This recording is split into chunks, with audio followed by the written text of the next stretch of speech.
This is The Civil Fleet, the podcast focused on the activist-led refugee rescue and support missions across Fortress Europe, with me, Ben Coles. In today's episode, we are going to speak with Frey Lindsay. He is a journalist with Statewatch, which is an organisation focused on transparency, democracy, civil liberties in Europe, and I think they're based in the UK. So we're going to talk with Frey about the Libyan Coastguard, the so-called Libyan Coastguard. So Frey did some research into the group, and it turns out that it is not a unified force. It is in fact an amalgamation of different groups with entirely different structures and different allegiances. It's way more complex than it seems, and I think it really highlights how fraught the situation is in Libya, especially for people on the move. Frey is also going to discuss with us a document that Statewatch obtained recently. It's an EU document that proposes that the EU outsources its search and rescue operations in the Mediterranean to non-European countries. So the plans want non-EU countries in the Mediterranean to rescue people and then take them to their own ports or to a port outside of the EU.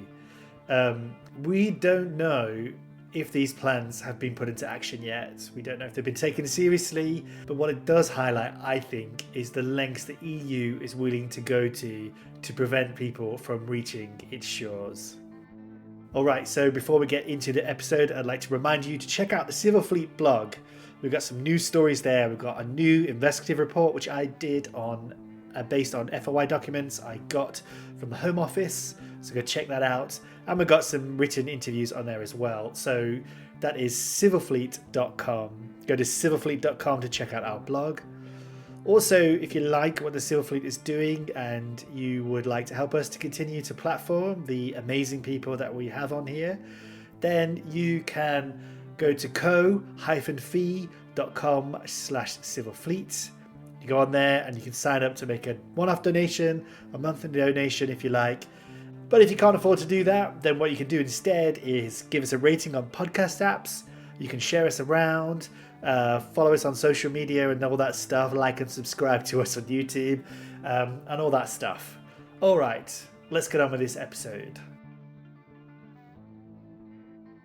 All right, Frey Lindsay, thank you very, very much for coming on the Civil Fleet podcast. Thanks for having me. So today we're going to talk about an article that you've written about the Libyan Coastguards. We're going to get into them. I think it's really great points in that article, really important background information on them as well. And we should hopefully touch on a document from the EU about the proposed place of safety arrangement with coastal countries outside of the EU. But before we get into all of that, Frey, I like people on the podcast to tell us a bit about themselves. So could you tell us a bit about you? I know you're a freelance journalist. I know some other things about you that we talked before we were recording, but can you tell us the audience? Yeah, so I've been a journalist for about 10 years. I'm originally from Sydney, but in my youth I moved to first Germany and then the UK. In the UK is where I started being a journalist. I initially got an internship at a very small financial radio station. And this was in 2015, 2016 when the so-called migrant crisis was happening. And so one of the things I did initially when trying to sort of figure out how to be a journalist was me and a couple of friends did this little podcast, which was still kind of an emergent thing then, about what was going on in Europe. And then slowly I worked my way through all the commercial stations in the UK. So I worked at LBC for a while, as well as talk radio. I got one paycheck from Rupert Murdoch. Wow. Yeah. It was funny because talk had just changed hands and we got an email, a company-wide email from Rebecca Brooks, which was kind of a funny one. But then I ended up getting to the BBC, where I worked in the World Service, mostly doing business and economics reporting.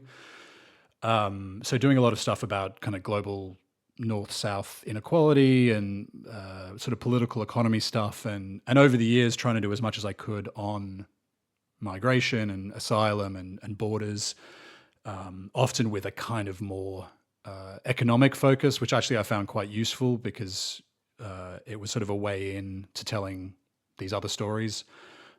So one of, I think, kind of the better things I did was spending a month on the Ocean Viking, which was nominally, for a 3-part series on the kind of money involved in cross-Mediterranean, migration or smuggling, but also the funding of the civil fleets and that kind of ecosystem, as well as the money that the EU was putting into border externalization. So, I quite like that framing, actually. And then a couple of years ago, I left the World Service. I went off and got a master's degree in migration studies and went freelance, moved to where I live now. And recently, I am freelance, and I've sort of come on part-time with Statewatch, coordinating our externalization bulletin called Outsourcing Borders. Can you tell us a bit about Statewatch? And we've had someone from Statewatch before, and I'm going to blank and feel embarrassed for forgetting their name because it wasn't very long ago. We've had an episode with someone from Statewatch on.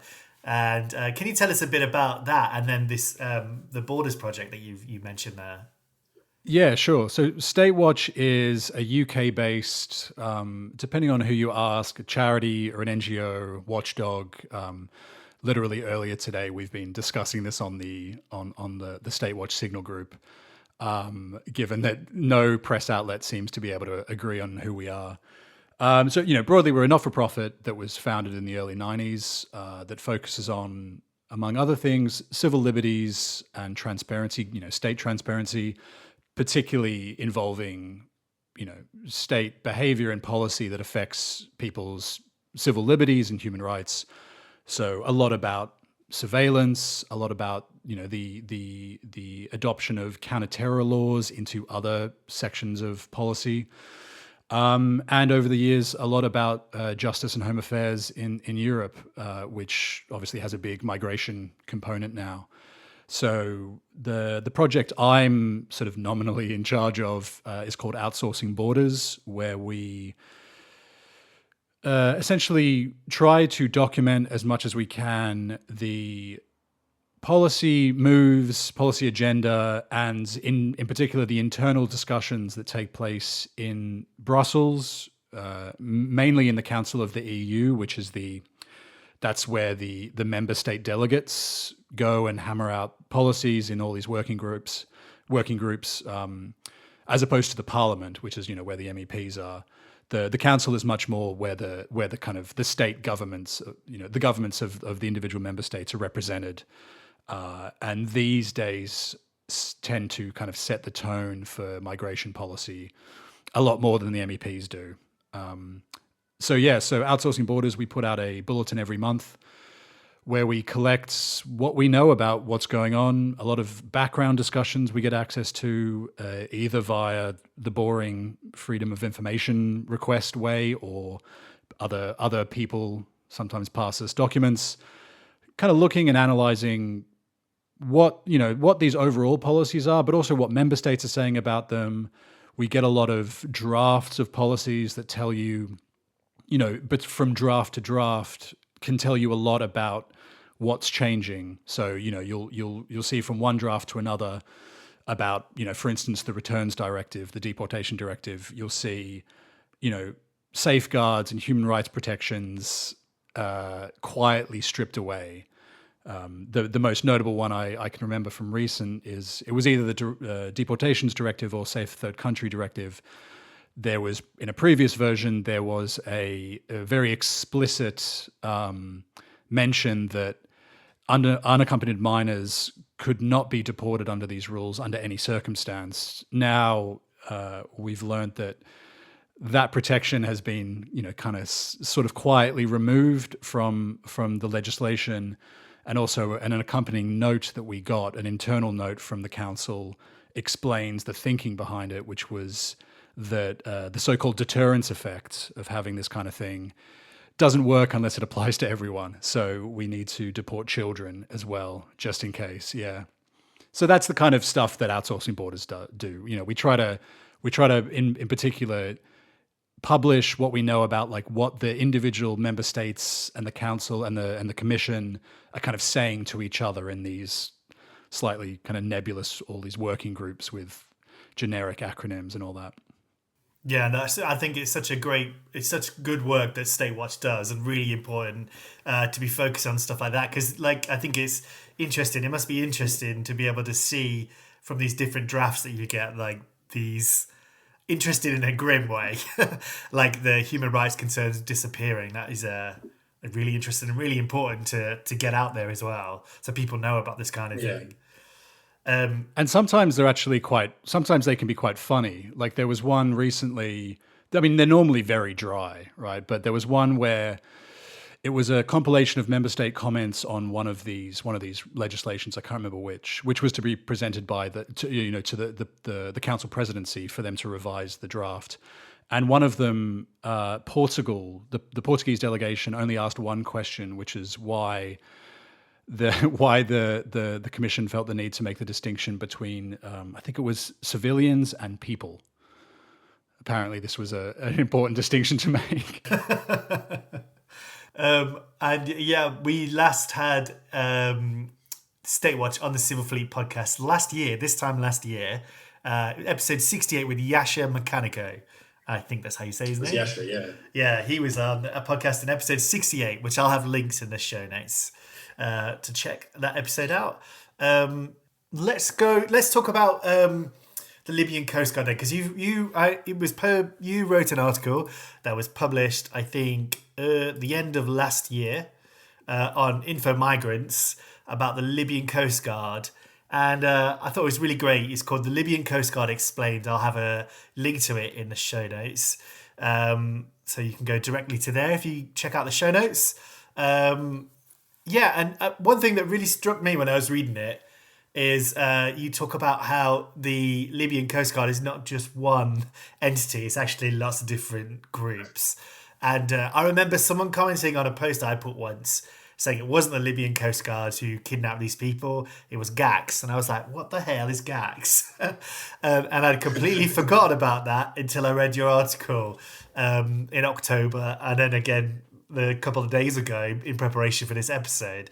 I'd forgotten about GACS altogether. But yes, so before we talk about that, I don't know how much of an overview you can tell us about the situation in Libya. But my understanding is that Libya is not quite in a state of civil war that it has been in. But there's still two governments there, and the country, for a lack of a better word, is kind of fucked. What is that your understanding of the situation? I mean, that's your word. That's not necessarily my word, but I mean, it is certainly, yeah. I mean, it's Libya has been in a I don't want to say state of chaos, but a state without it is a state without a functioning central government. There's the two governments on either side. To the west, there is the Western recognized government. It's also the government of the west of Tripoli, so the west of Libya. So that makes it kind of easy to remember. That's that's the government of national unity, which is led by Prime Minister Dbeibeh. That's broadly when we talk about, and for our purposes, when we're talking about sort of formal Western interaction with the Libyan state or quote Libyan government, you're typically talking about Dbeibeh and the GNU. Not always, and that is changing, but I think we'll get to that. Then you also have in the east, you have the rival government, which is broadly under the control of a man named General Khalifa Haftar. Some people call him a kind of warlord. I don't quite like that framing, but he is the man who's in charge of the armed forces, what's known as the Libyan National Army, in the east of Libya, and so between them, there's intermittent violence and conflict, and also there continues to be considerable conflict amongst various other groups within Libya. Like there's infighting in there's a lot of infighting in the West among even nominal kind of members or parts of the government itself. And you've got a whole network of militant groups, other groups that are jostling for control and occasionally skirmishing, and also, occasionally at other times working alongside each other. So it is all, I mean, it's very, very hard to keep track of. And for that article that you mentioned that I wrote, I mean, I lent a lot on the expertise of a man named Wolfram Lacker, who's much more the expert on Libya's internal politics than I am. Yeah, I imagine that, we don't need to go fully into Libya's politics and situation, but yeah, we'll have to check out. What did you say his name was that you relied upon? The guy? Wolfram Lacker. He's a researcher with the Stiftung Wissenschaft und Politik in Germany. So he's a long-time Libya watcher. That's good. I'll try to link to him in the show notes so people can find out more about Libya. They can check him out. But the Coast Guard. So like you mentioned in the article that because the country's kind of split into two, and it also sounds like those two things are split as well. It's obviously not just one Libyan Coast Guard if the country's divided in two, right? So you've got groups in the West and groups in the East. And the West is where the internationally recognized government, the GNU, is. And then the East is where this Haftar's government is. Do you know, like, just incidentally, who's backing him? Is he like? I imagine that the GNU is backed by the West, while Haftar is backed by like Russia or something. Is that the situation, as far as you're aware? Yeah, I mean, Haftar has had long relations with Russia and Belarus. There's a lot of you get the presence of the Wagner paramilitary group. We don't fully know the extent of kind of material support, but it's also worth mentioning that Haftar, controls very large parts of Libya. So he is sort of in his own right a very powerful man, and his side, if you will, have a very strong base where they are. I think the last time I kind of really was looking at this is, Haftar is slowly, it's believed to some extent, consolidating power, encroaching on the GNU. Although that's as of a few months ago. So this is the kind of thing that can change day to day, right? Yeah, absolutely. And I think we should just, people might be wondering why people end up in Libya, but I think we've had other episodes that I can link to where people describe how they ended up in Libya. But I think it used to have before 2011, there was a lot of migrant workers in the country, I think, and then those have maybe turned in since the fall of Gaddafi and the overthrow of Gaddafi. There's been I think smuggling networks, and so people still end up in Libya. It's kind of drawing people into it, and then people flee and get caught by these different Libyan Coast Guard groups. So yeah, and I think that's actually, I mean, I think that's a really important point. I mean, one thing that I think a lot of us who pay attention closely to this stuff know, which often gets lost in, I think, like larger discussions about Libya and migration and cross-Mediterranean crossings and all that, is that a lot of the people who are in Libya, contrary to what I think a lot of people think, and certainly a lot of people say, a lot of them didn't go to Libya initially to try to get to Italy, try to get to Europe. Lots of people that I've met, and this is sort of backed up by observations elsewhere as well, loads of people go there, particularly from West Africa, because they're looking for work, because there's a lot of money, fractured state or not, there's a lot of money in Libya. And there's at least a perception that, there may be jobs there. One thing that I learned a lot, especially in my month on the Ocean Viking, talking to people was, people would go there for various reasons to try to make money, send back home to their family. But it was only once they got there that they discovered that there was no work, or rather when there was work, that work wasn't exactly paid. There's all the various other things that happen to West Africans in Libya. And it's then that they either try to go back home, as it were, which can be extremely difficult for various reasons, or then that's when they try to go to Europe, because it seems like the only kind of way out of the situation they're in. I mean, certainly some people do go with the express intention of making it to Europe for sure, but a lot of them just go for work. They're not meaning to cross the channel to begin with.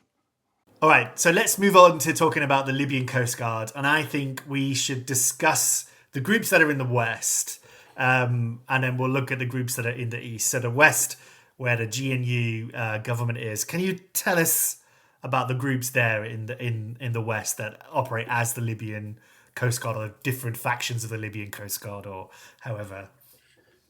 Yeah, it's kind of the question, what is the Libyan Coast Guard, has a lot of different answers depending on kind of your perspective. I mean, the simple thing to say is that when we talk about the Libyan Coast Guard, typically what people are referring to is kind of it's an umbrella term to refer to a bunch of different coastal forces.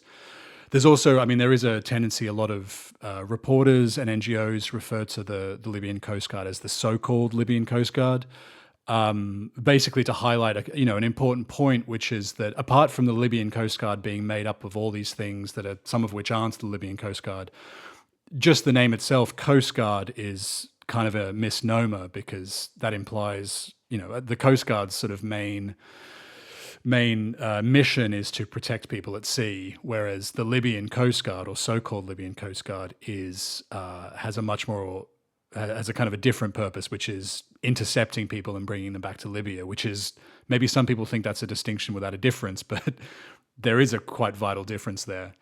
So with all those caveats, when we talk about the Libyan Coast Guard, there is sort of a formal entity called the Libyan Coast Guard.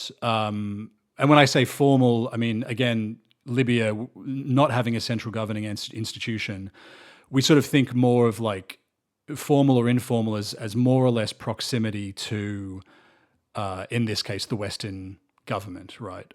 So sometimes, I'll hear myself saying formal or official when what I really mean is kind of more formal or official than the other ones. But so to start with, you've got the Libyan Coast Guard, technically the Libyan Coast Guard and Port Security, which is the group linked to the Western government. It's a part of that government's military forces, that its navy, nominally under the control of the Ministry of Defense, although that itself is, I'm obscuring kind of layers of complexity.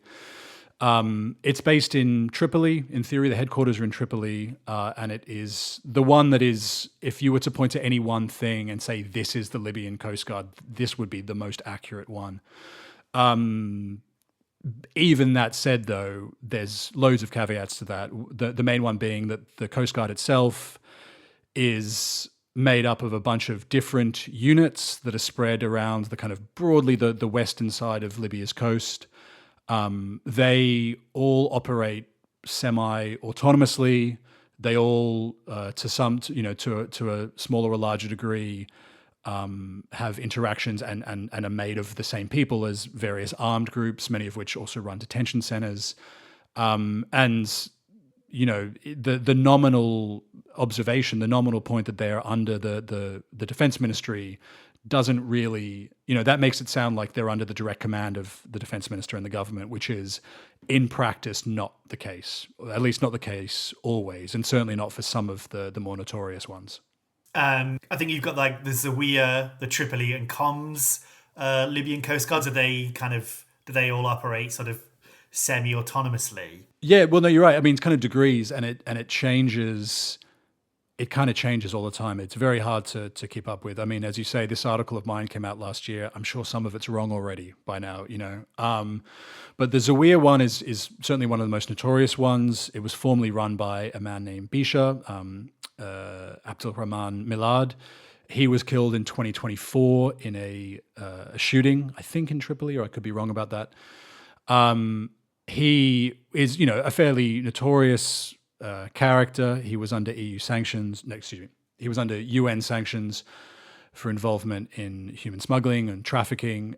He was sort of well known to be involved with, if not literally a part of the very infamous Nazar Brigade armed group, which ran or still runs. It's hard to know the detention centers around that area of Zawiya, sort of known as the Nazar detention center, although it's a little unclear where that's supposed to be, or where it is now, I should say. we at Statewatch a few years ago, we got hold of a very enlightening document from the EU delegation to Libya, which kind of summed up a lot of what's known about the actors in Libya. And it noted in particular that Bija was operating largely outside of the influence of the Libyan Coastguard, overall leadership, and was sort of much more in a network of, let's say, militants and organized criminal organizations. I can't think of the word, but it always shocks me when you see documents from the EU and they know this stuff is going on, and they're still willing to fund or work with or let the Libyan Coast Guard intercept people in their search and rescue zones. Yeah, I mean, you can also see, some of the internal EU documents make reference to there was kind of a UN independent fact-finding mission, 2023, I think, I could be wrong, in which there's, I think I quoted in the article a few times, there's very explicit mention of these groups that are sort of nominally under this LCG, Libyan Coast Guard umbrella, lots of phrases like credibly accused of crimes against humanity, or known to be involved in the wholesale detention and sale of groups of people to other armed groups. I think this stuff is sort of broadly very well known. I've asked the EU, I've asked spokespeople from the Commission a number of times.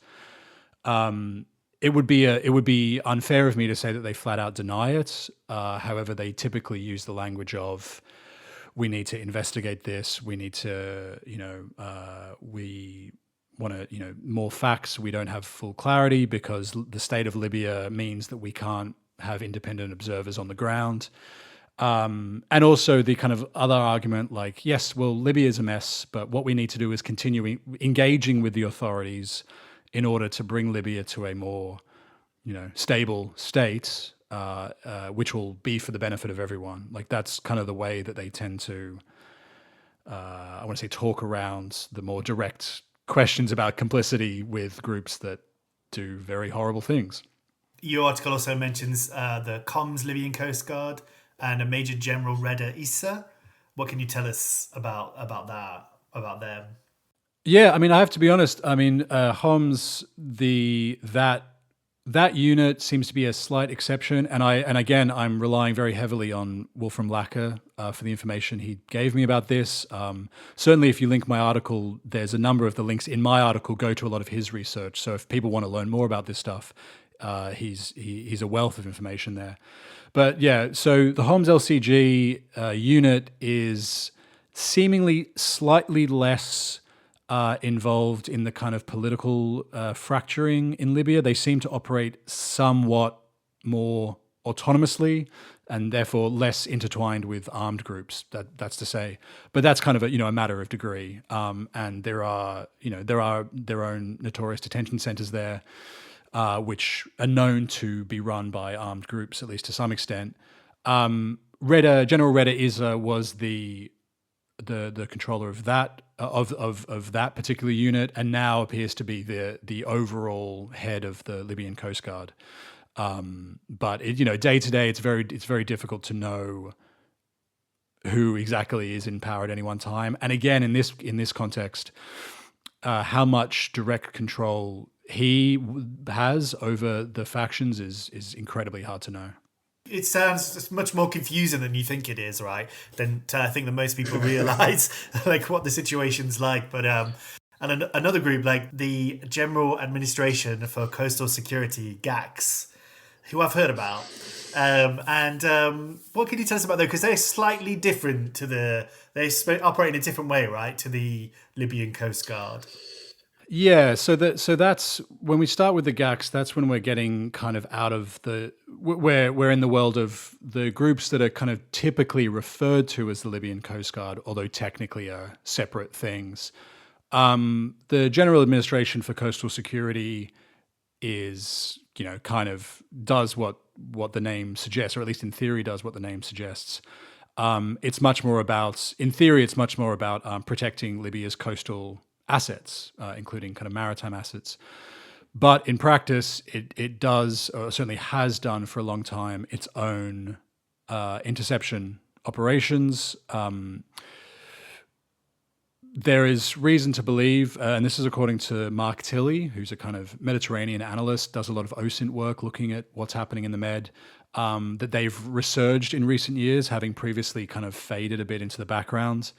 And they seem to be patrolling more and more offshore, which is relevant because in theory, they're only supposed to go about 12 nautical miles from the coast because they're, a coastal security force. Basically, in practice, the Libyan Coastguard, so-called Libyan Coastguard, and the GACs, at least in the way that they operate, are somewhat interchangeable. That the responsibility between them is fluid, as I think that EU delegation report mentions. Like they describe them as being fluid between them. So to some extent, it is useful to think about them as the same thing. In other ways, it's good to remember that they are technically different forces and have a very different, they have a different command structure and different loyalties and different associations. So yeah, so those are the two main Libyan Coast Guard kind of entities when we talk about the LCG. Yeah, and I think it's good to notice. But this is possibly one of the reasons why some Libyan Coast Guards act completely different to the others. That the NGOs are running into. We had an episode, who I think you put me in touch with. We spoke with Patrick, who was a member of the SOS Mediterranee, which was shot at by the Libyan Coast Guard in quotation marks. Do you know which group it was that was behind that? Do we know, or is it still kind of unknown? Well, we can't know for sure, but necessarily. But what we do know, it is very likely it was the formal, Libyan Coast Guard, the so-called Libyan Coast Guard. The reason that seems very likely is I think it was SOS Mediterranee initially, and then other sort of OSINT analysts have compared the footage of that shooting and basically matched the boats up with two, I think it's Corubia class vessels that were donated to the Western forces, the Western LCG, by Italy a couple of years ago. I want to say 2022 or 2023, I forget. It seems very, very likely, given the class of vessel that it is, that it was therefore the, quote, sort of formal Libyan Coast Guard that did the shooting, although that can't be 100% known. Yeah, if anyone wants to know more about that, they should listen to episode 80 of the Civil Fleet podcast, hear from Patrick and talk about that situation. It's a really terrible, really scary situation to be in, but thankfully no one was hurt or killed or hurt seriously. And yeah, so I think also in the West we've got other groups like the 111th Brigade, which I don't know much about, but you mentioned in the article, and also DSIM, which I think is maybe something on land. But yeah, can you describe or tell us about those? Well, so that's the thing. So once you've gone through the kind of the formal, quote unquote, formal so-called Libyan Coast Guard and then GACs, you then start talking about there's a number of other groups that kind of rise up and then fade away that are confused for the Libyan Coast Guard, but functionally do something similar. You've got groups like the Stability and Support Apparatus, which has a long history in the conflicts on land in Libya, and to some extent had its own coastal forces. It's very well believed, or it seems very likely, that they were involved in interceptions, and they've certainly been documented. I think it's that same UN report I mentioned earlier that the Stability Support Apparatus was complicit in its cooperation with the Libyan Coast Guard in crimes against humanity. Now, that could mean interceptions at sea, but also more to the point, what they do to people once they get on land, because the SSA is a land-based group. They were sort of allegedly their coastal infrastructure, their vessels were destroyed by the Western government in 2023. So we don't really know right now if they're still conducting sea operations. It seems possible that they're not. You do also have the 111th Brigade, which is formerly known as 301st Infantry Battalion, it becomes very, very difficult to keep up with all of these names. Researching this article must have been really difficult. Well, yeah, I mean, but not just that, but even preparing for this podcast, I had to reread my own article just to remember everything. And I'm sure I've gotten something wrong by this point already. But yeah, so the 111th is a part of the military, mostly ground-based, but it seems to be getting more active in interceptions at sea. There's reason to believe, I think it was Sea-Watch, forgive me, Sea-Watch if I'm getting this wrong, Sea-Watch documented, or rather a journalist on board one of their boats documented what appears to be the 111th Brigade throwing people into the sea near their boat. It might have been SOS Humanity, actually. I apologize to them both. So they're kind of seem to be a bit of an emergent actor, or at least were an emergent actor when I wrote this article. And alongside that, it's also, there's people like Mark Tilley who do really good work documenting all this stuff. The nature of, Libya's kind of fractured state and the lack of access that, certainly we as journalists and others have mean that there may well be all of these other entities, groups or factions performing interceptions, conducting interceptions, because, they're very lucrative and they also form one part of this kind of larger dual profit smuggling chain where people make money from smuggling people and then also make money from pulling them back. So it's possible that there's, however many more groups out there doing this kind of thing. We'll talk about the East in a minute, but the West is really, there's so many groups there. And I wonder what you think, actually. I often ask people about how I write stuff or refer to things.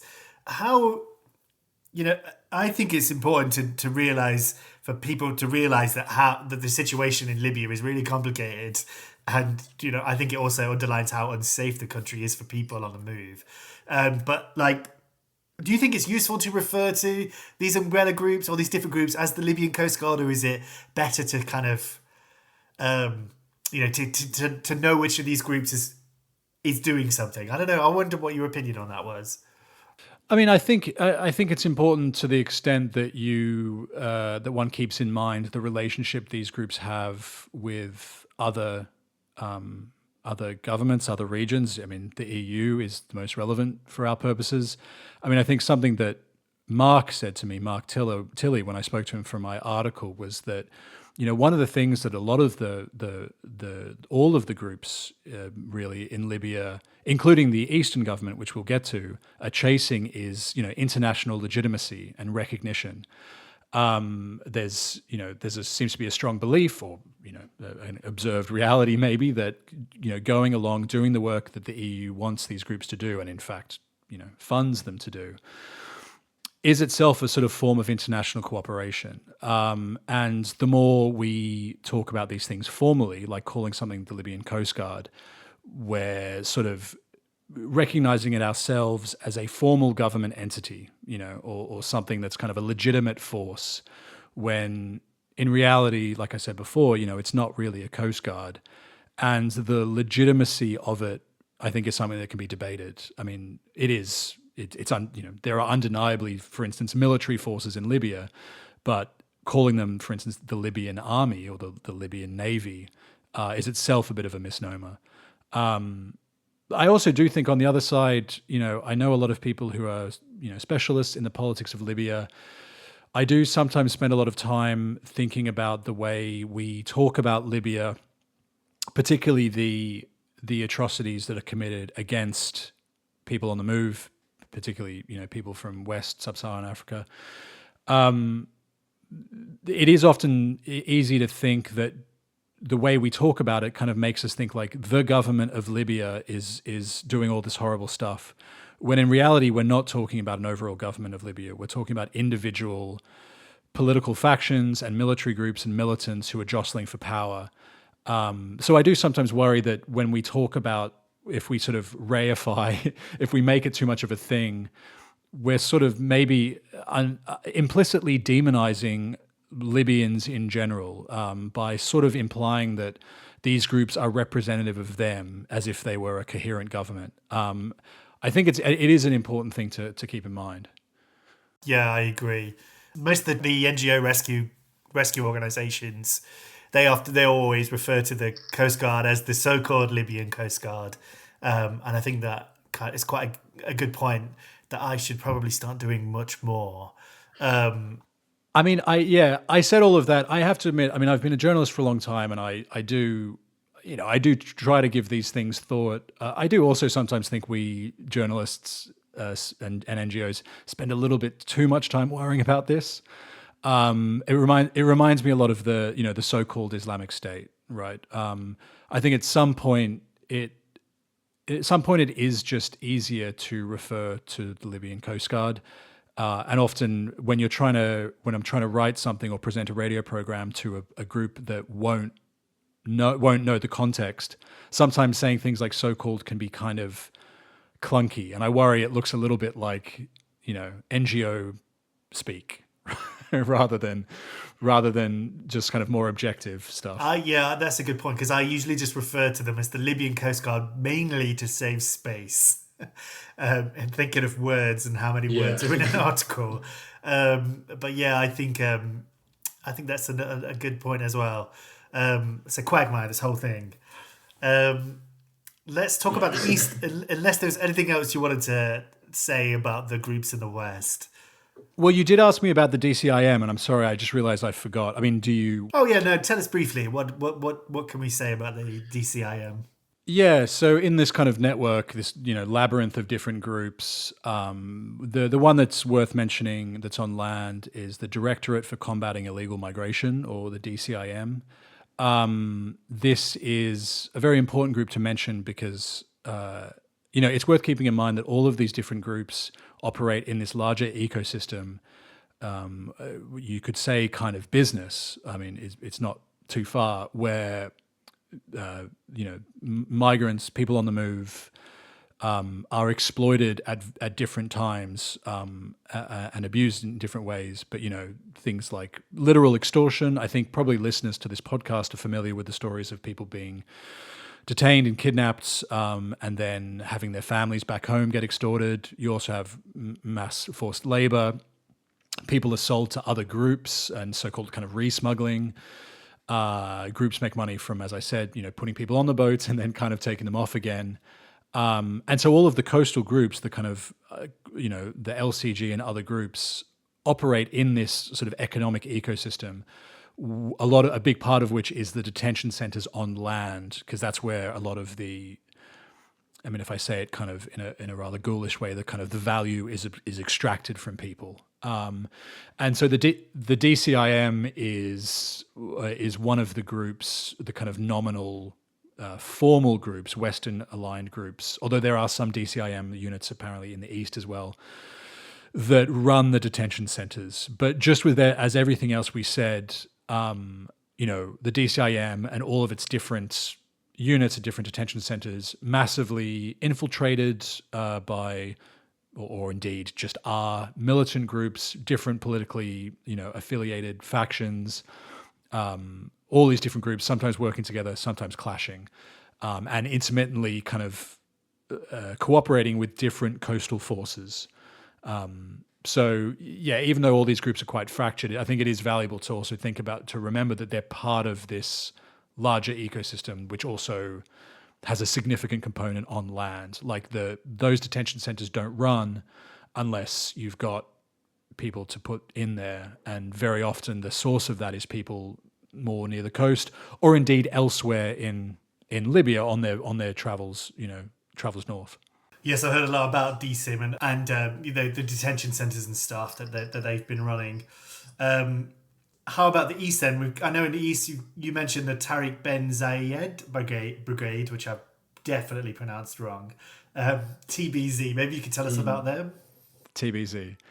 Yeah, so they're an interesting one. Quite a few years ago, a friend of mine who worked at the time with one of the search and rescue NGOs, she was texting me saying, do you know anything? Can you help us find anything about this boat? We're sort of hearing reports of it more and seeing more. We think it's related to the Haftar government, but we're not quite sure.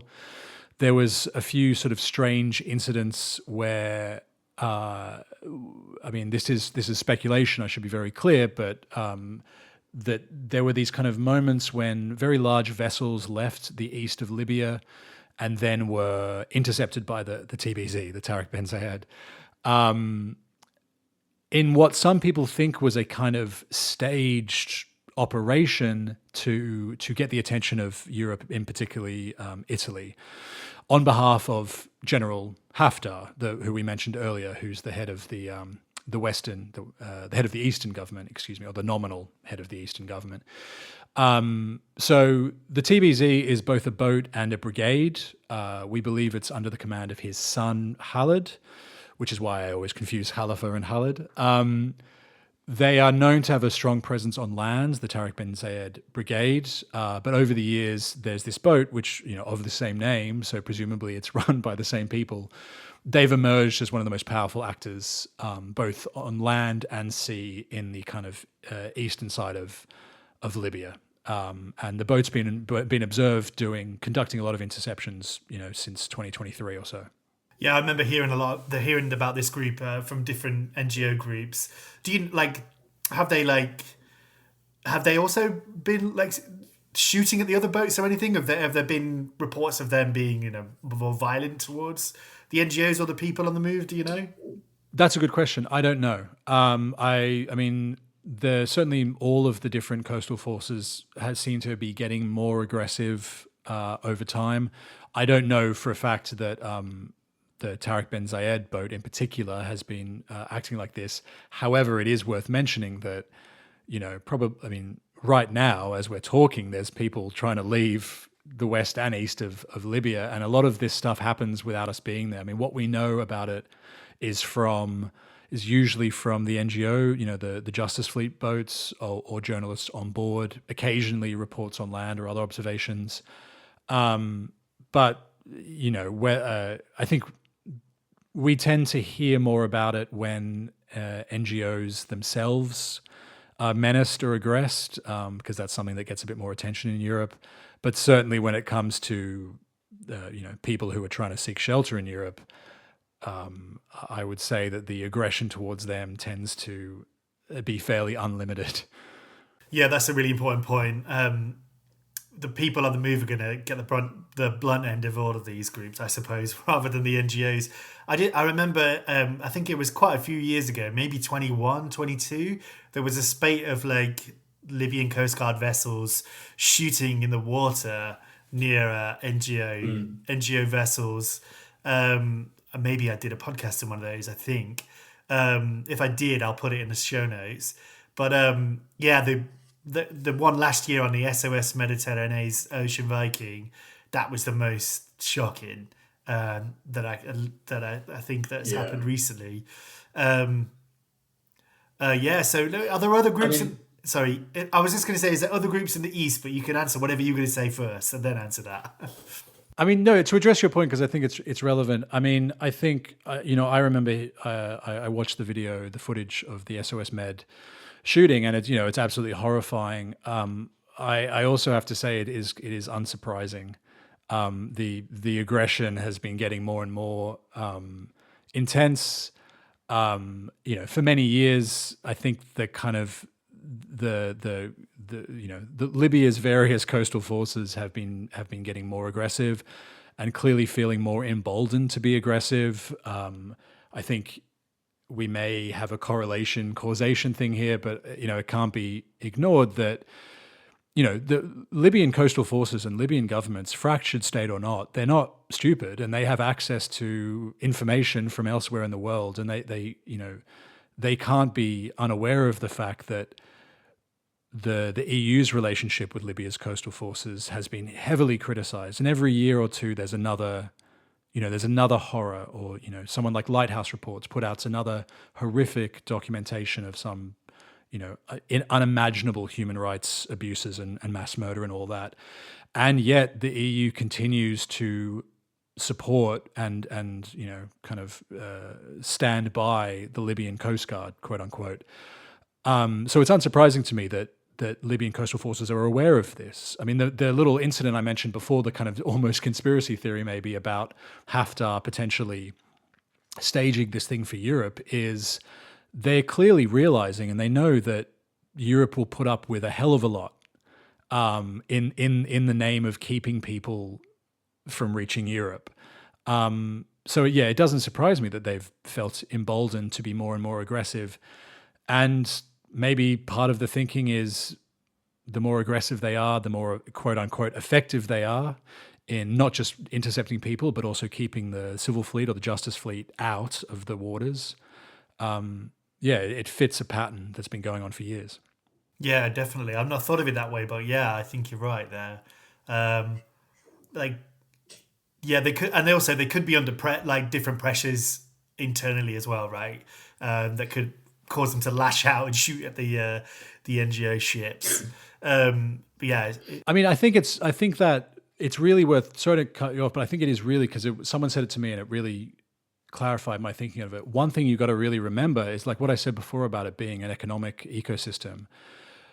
People, those coastal groups, the Libyan Coastguard, blah blah blah, all the other ones, they derive a lot of profit from these operations, not just from the EU, but from their own operations around migrants. And they are very, I think, if you take a cold-blooded kind of criminal look at this, they're very understandably going to regard the civil fleet as interrupting that, right? As being something that gets in the way of their money-making machine. And, not that I'm not saying I sympathize, but I can understand the aggression because they, ideally would want, in the same way organized crime groups can be extremely violent against, groups on land that are trying to interrupt their operations. They're getting in the way of the money machine, so that it doesn't surprise me that they try to scare them away. Yeah. It's like something you can see in a gangster film, right? Like you mess with another gang, they're coming for you.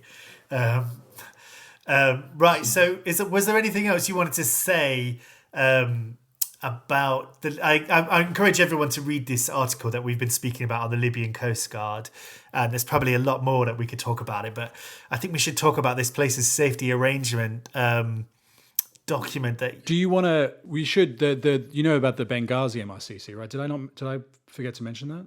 No. Yes. Tell us about that. Yeah. So I should, just because it's kind of it's the newest thing. So. We've been talking about the EU support for the quote unquote Libyan Coastguard, the so-called Libyan Coastguard. Part of that support has been material funding, equipment, vessels. The question of direct monetary funding is highly disputed. The EU absolutely denies that money has gone directly to these groups, although there is good reason to think that a lot of money did end up in the hands of these groups.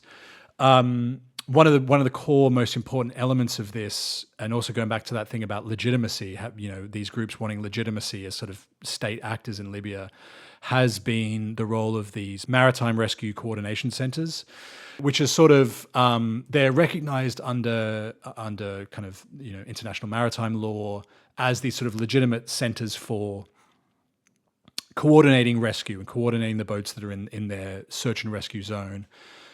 There's been one in the West for a long time. Again, people familiar with this, people who know this podcast will be familiar with this. This is the group that in theory, the authorities that in theory NGOs are meant to coordinate with in order to facilitate a safe disembarkation in the nearest port of safety. They maintain, of course, that Libya is simply not a safe place. But this sort of bit of it sounds a bit like being a bit nerdy about it. This is actually very important because the European authorities, and particularly Italy, put a lot of pressure on the NGOs, sort of legal pressure via things like what's known as the Piantadosi Decree, to try to punish them by detaining them or fining them lots of money if they don't follow the quote rules. And one of the things they often do is try to punish them for not interacting with the Libyans before bringing people back to Europe. And the civil fleet respond that, well, they don't respond to us, and when they do respond to us, they shoot at us. And also it's pointless because under the international maritime law, the SOLAS conventions, Libya isn't safe. So the Libyan coastal authorities can't offer us a port of safety. The reason this is important is we learned quite recently, because of the work of a guy called Matthias Monroy, a journalist, a German journalist, that there are plans in the works to build an MRCC, a Maritime Rescue Coordination Center, in the east, in Haftar's territory around Benghazi, which is quite dramatic because up until this point there hasn't been formal engagement from the EU with Haftar. There's been a lot of meetings, some diplomatic, kind of circling each other, but it's been completely the Western side that's received, as far as we know, the material support. Now it appears that there's a program with a couple of million euros to start to build and fund an MRCC in the east, which will mean that there's going to be more pressure on the civil fleet to interact with them. It also means more legitimacy for Haftar, and slightly speculative, but it is clearly the opening of a more formal engagement between the EU and Haftar's forces, which could mean we end up seeing much more of what we've already been seeing in the east as well. Yeah, that's quite a scary prospect, actually. It's interesting that they feel like they have to open one over there as well. Like the one is not enough. Well, the context of that is that there's a lot more arrivals landing on these small Greek islands, Crete and Gavdos, over in the last few years. People make whole careers out of trying to figure out why a particular route, starts to get more popular versus another one. But it's clear that has been happening from the east, and that has alarmed the governments of Italy and Greece, and since then have engaged much more with Haftar. Haftar and Giorgia Meloni have kind of been sort of flirting with each other for a while now, but also the Greek government had began offering to train Haftar's coastal forces, as has Libya. So you can look at it. It is. They're doing it. They're engaging with Haftar, even though they know who he is and what his reputation is, because they don't want that more people to arrive on this kind of emergent route. God, it's so crazy that the lengths. It always surprises me how the lengths that governments will go to try to stop people arriving at their shores. I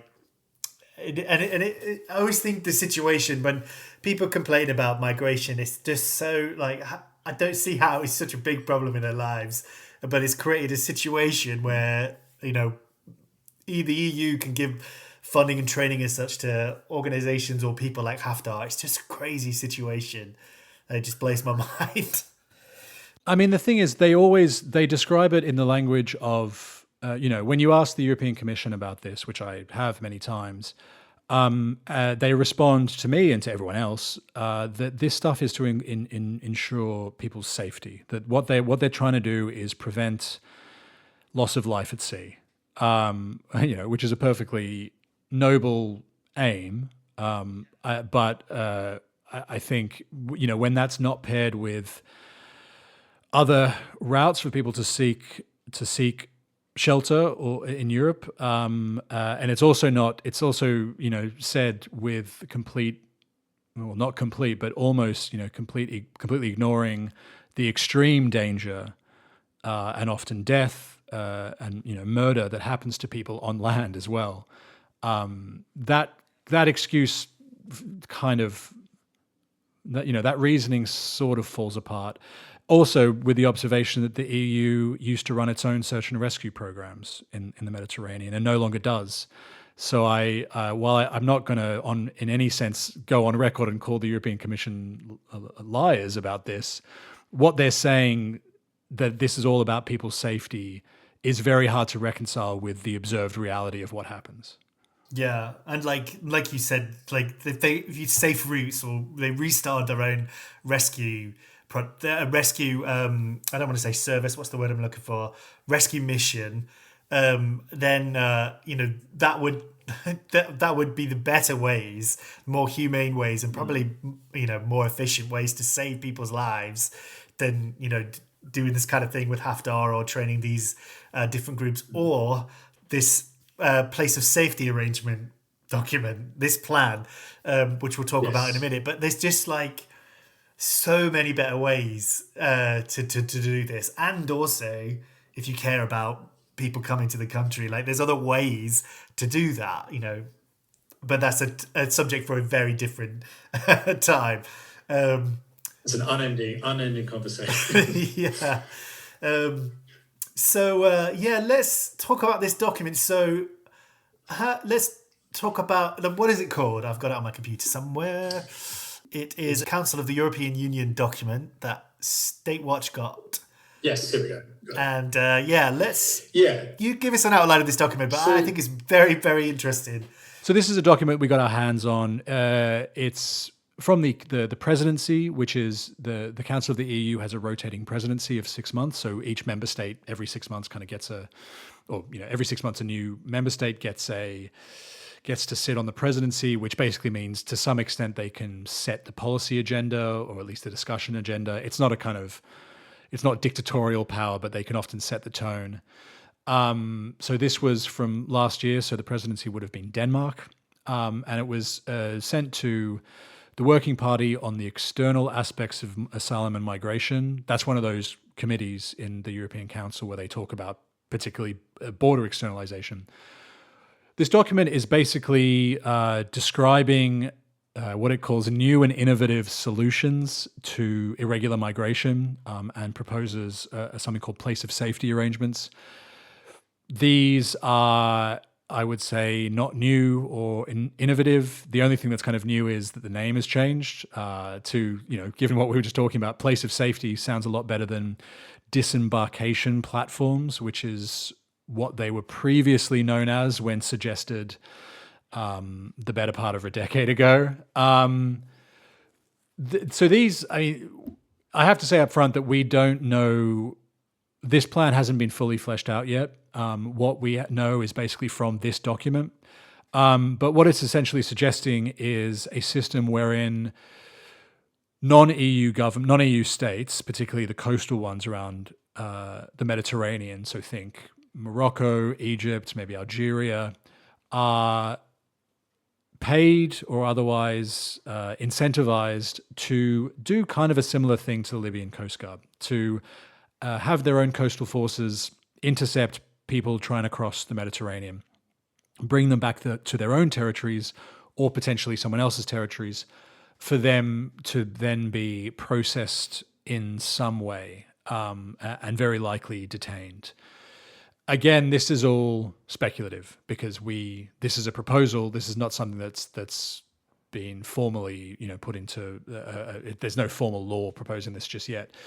It is very important to note that a lot of these documents do tell us what the policy intention is, and this idea fits very neatly into the larger policy agenda that the EU has.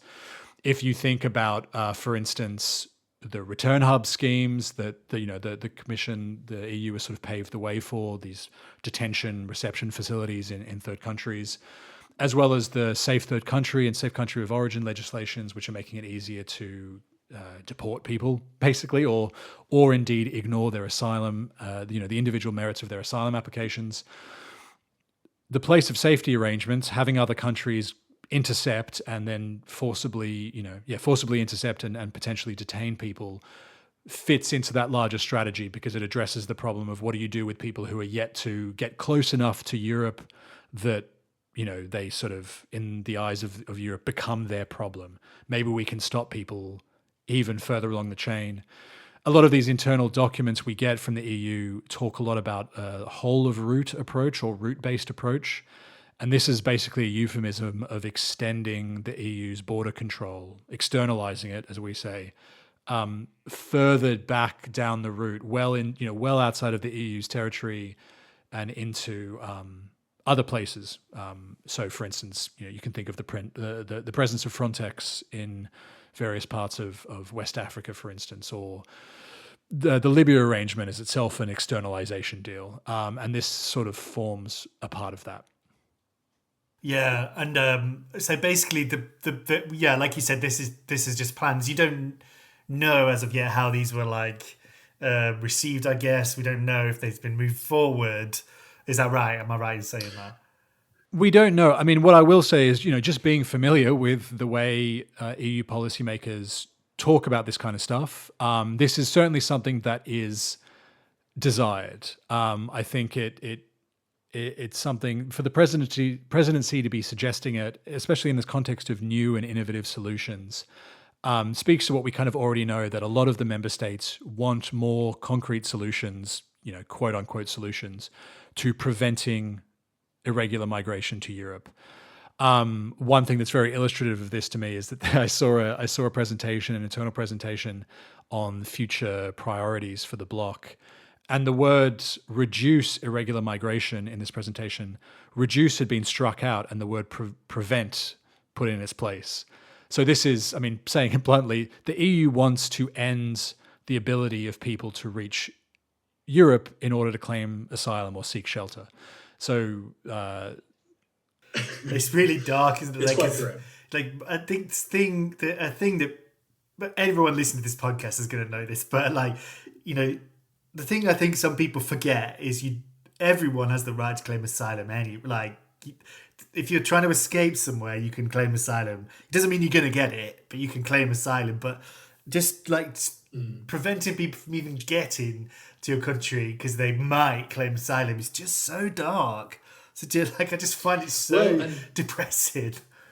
It is, and sometimes when you talk to people about this, a very good friend of mine who's a Greek analyst of this stuff, he always talks about as the end of territorial asylum in Europe.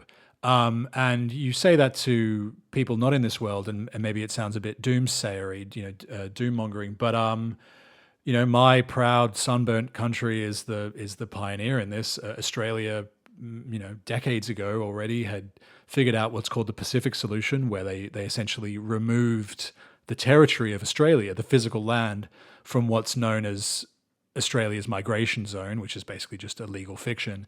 So what it means is practically if people arrive in Australia, it doesn't matter where they are. They could be standing outside Capitol Hill in Canberra. They're not meaningfully in Australia enough to claim asylum. It's a bit of a moot point with Australia because it's very hard for anyone to reach our shores anyway, given where we are and the strength of the Navy.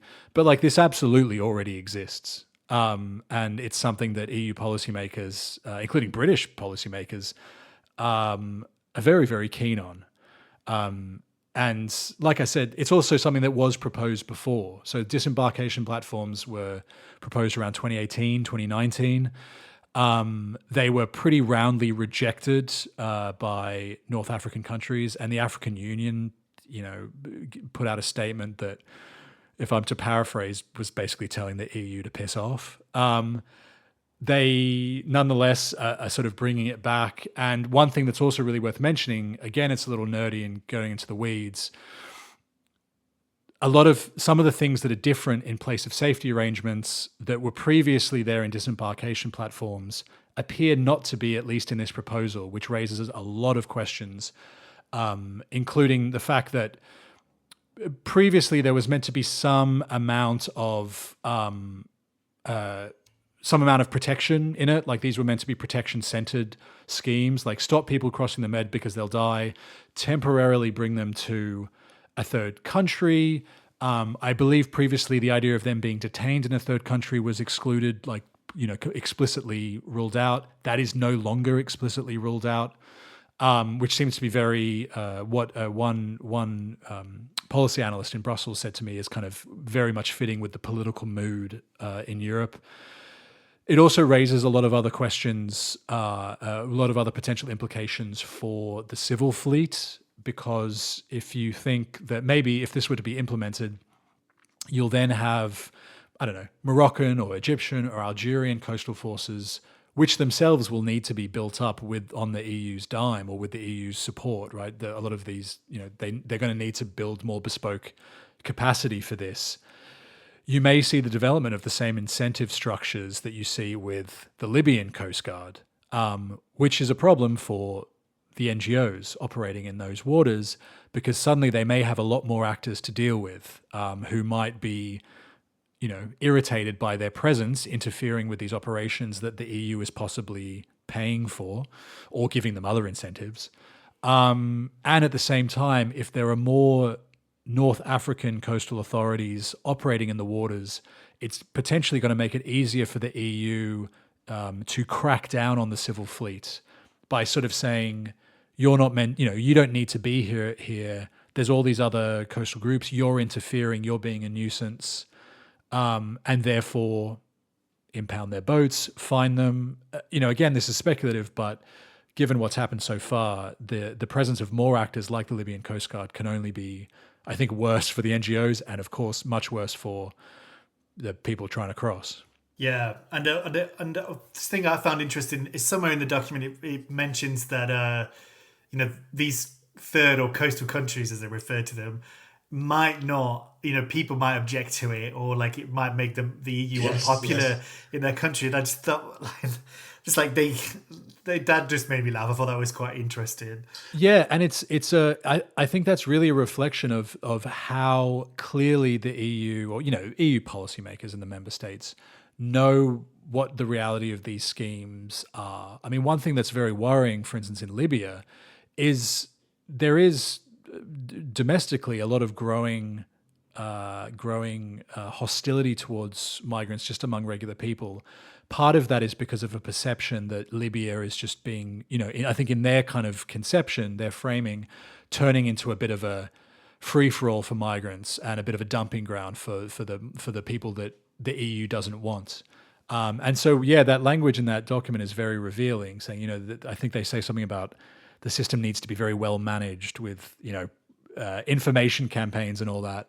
I think it shows they know absolutely what the reality of this is. And they also, if you look closely at it, what the various things they suggest may well mean that people just end up staying in those countries, or if not, moving on.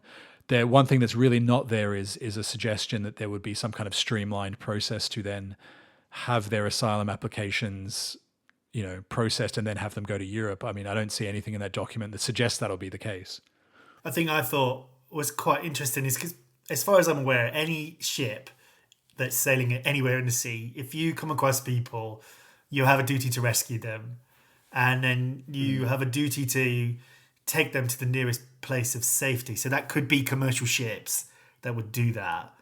But generally, I think in the Mediterranean, commercial ships will occasionally pick people up, and then they'll wait for one of the Libyan Coastguards, or the Tunisians, the Italians, or the Maltese who never come, etc. Yeah. And then they take them. But what I saw in this document, it says for this to happen, it says this arrangement would require effective search and rescue operations with properly trained staff and equipped assets. I wonder if that, maybe I'm thinking too hard, but it's kind of like, well, why can't commercial ships that are, if you're a commercial ship off the coast of Libya, you pick someone up, you could take them back, but they never do that. I wonder if the reason they never do that is because they know that they're breaking international law by taking them somewhere not safe. I don't know, maybe I'm reading too much into that, but that's one of the things that I was thinking about. Well, I think it's relevant. Those details are important. I mean, the thing with this place of safety arrangement, and again, with the caveat that it's not been implemented yet, kind of the more you think about it, the more problems you get. Like I said, I spoke to an analyst in Brussels. I was talking to her about this, and she was saying to me that, there's all these other things, the more you think about it. One of them is, if you get these place of safety arrangements, what happens if then search and rescue, the civil fleet are then obliged to cooperate with those forces, which might, pose very serious problems, considering what if you have medical emergencies on board, or what if in that moment you have really, the NGOs know that certain people would be at the risk of refoulement if they're taken by a particular authority, right? And suddenly this becomes the NGO's problem, which it should not be. I mean, their responsibility should not be triaging this kind of thing. It also has really strong implications for the fact that you therefore, one thing you can say about return hubs or STC arrangements is at the very least there's supposed to be some amount of nominal oversight to make sure that people subjected to these brutal processes, don't get me wrong, I'm not saying these sound like nice things to do. There, at least in theory, is meant to be some amount of protection, some amount of kind of individual screening to make sure people aren't sent back to a place where they will face extreme danger.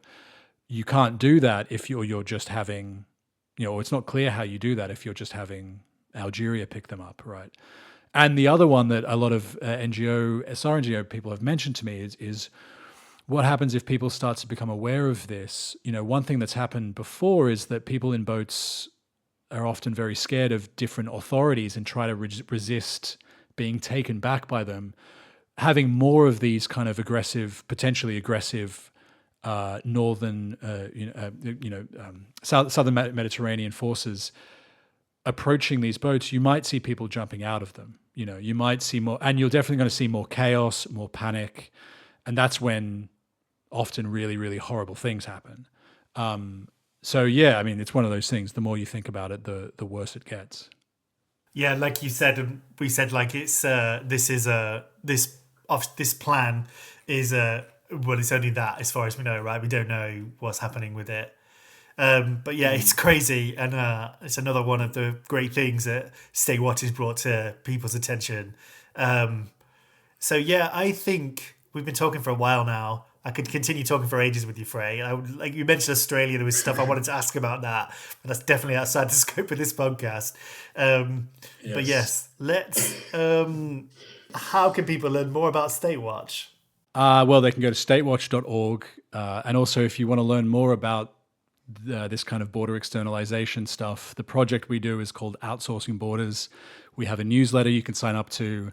It's not available in all fine bookstores, but it is available on the Statewatch website.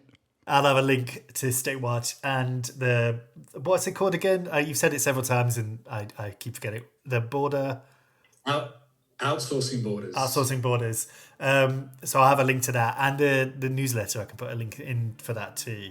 All right. Well, Frey, that was really great conversation. I was a bit rambly at times, but I think we managed to roll through. I think it's been really good. Thanks for talking with us. Thank you for having me. It's been great. Okay, that was episode 86 of the Civil Fleet podcast. Thank you very, very much for listening. Thanks again to Frey for coming on and speaking with us. And thanks to Statewatch for all the amazing stuff that they do. I'm pretty sure we'll have Frey and or Statewatch on again at some point. Okay, at the end of the podcast, I like to tell you a few things. I like to tell you to go to the blog, go check out civilfleet.com, go check out the story I did recently on the number of deaths in home office accommodation in the UK in the first 6 months of 2025. You can do that by going to civilfleet.com. That's the blog. You can find news reports on there as well. And if you like what the Civil Fleet is doing and you would like to put your money where your mouth is, then you can help us to cover the low costs of the Civil Fleet by going to ko-fi.com/civilfleet. ko-fi.com/civilfleet. Go there and you can make a one-off donation or a monthly donation or what have you. Our costs are very low, but any help will be greatly appreciated. Okay, it has been a while since I've done an episode of the Civil Fleet. I did a bunch in December and then I wasn't able to get one out in January, mostly due to motivational issues, but I also couldn't manage to get anything sorted in January, but we're back and hopefully got a few more episodes to get out. All right, so I'll see you next time. Have a good one. Cheers.